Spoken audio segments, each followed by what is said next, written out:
Okay, so today we're doing a deep dive into jaguars. Awesome. If you're listening to this, you're probably already kind of fascinated by these big cats, right? Yeah, definitely. Got some really cool stuff to share today. Looking forward to it. We're going to be pulling from this book. It's called Jaguars, Big Cat Series. Okay. And it's part of this collection, Kitties and Cats Too. That's interesting. We're going to try to cover everything from like how they hunt to their, role in the whole ecosystem. Mm-hmm. And we'll even get into some of the challenges they're facing today. Yeah, I think that's important. So one of the first things that jumped out to me when I was looking at this book Okay. was how Yeah. much it emphasizes jaguars being like Yeah. the true kings of the Americas. Okay.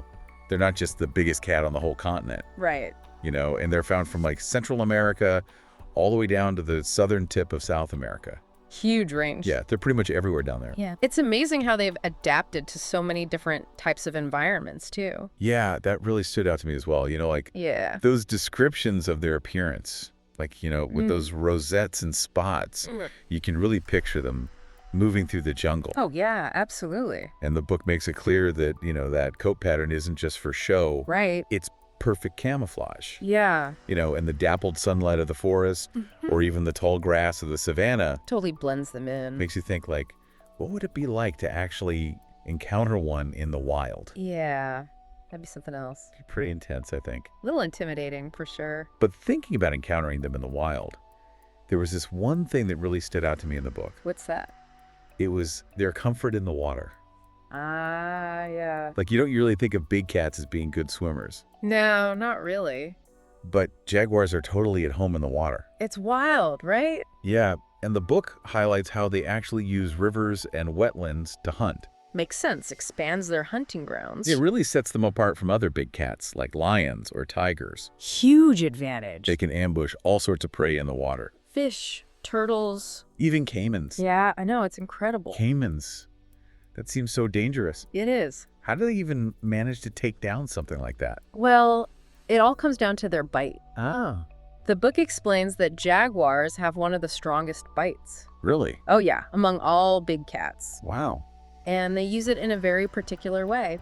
How so? See, unlike a lot of predators that go for the throat, Right. jaguars aim for the back of the skull, Oh, wow. deliver a crushing bite that can actually pierce through bone. That's intense. It's how they take down those caimans with their tough shells. That's just amazing. Yeah, it's a really efficient way to kill. So I'm guessing they have a special kind of skull structure. Yeah, their skulls are uniquely adapted for that kind of bite. Makes sense. Strong jaw muscles, teeth designed more for crushing than shearing. Oh. It's a great example of how evolution has shaped them. Yeah, to be like the ultimate predators. Exactly, perfectly adapted to their environment. It makes you really appreciate the connection between like their form and their function. For sure, it's all intertwined. Speaking of their adaptations, the book also talks about how they're mostly solitary creatures. Yeah, that's another thing that sets them apart.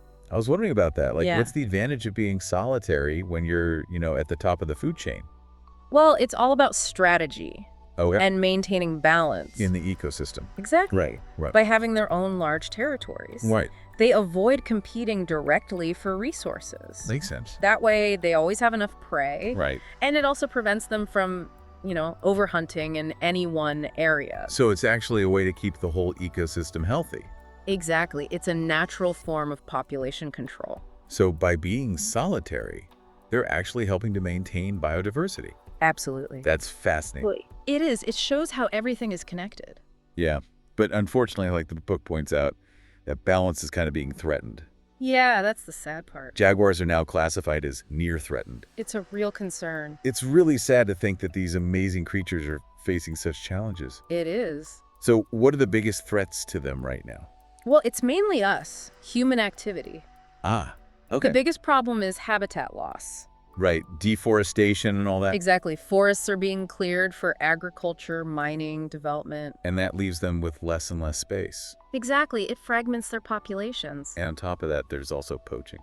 Yeah, sadly, their pelts are still in demand. And then there's also the problem of, conflict with humans. Right, as we expand into their territory. It's kind of like a perfect storm of problems. Yeah, it's a complex issue. So what can we do? Like, what can people listening do to help?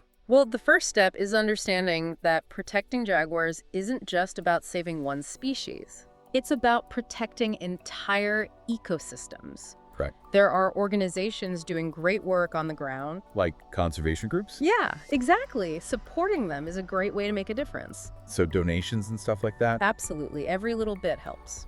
Well, Raising awareness is also important. you mean like telling people about the problem? Yeah, spreading the word, getting people to care. So they can put pressure on governments and stuff? Exactly, to implement better land management practices. So it's about individual action, but also like systemic change. Exactly, we need both. I guess that also means being more conscious about the products we buy, Absolutely, choosing things that don't contribute to deforestation. like sustainable products and all that. Exactly, every choice we make has an impact. It's like you said earlier, everything is connected. That's right, we're all part of this ecosystem. And even though it might seem like a huge problem, Yeah, it can feel overwhelming. we can still make a difference. Absolutely, even small actions can add up. Well, thank you for taking us on this deep dive into the world of jaguars. It's been my pleasure. It's been a really fascinating and eye-opening look at these creatures. I hope it's inspired everyone listening to Yeah. learn more For sure. and maybe even consider how they can contribute to their conservation. It's a challenge, but But it's one we can face together. absolutely. Yeah. Thanks again. You're welcome.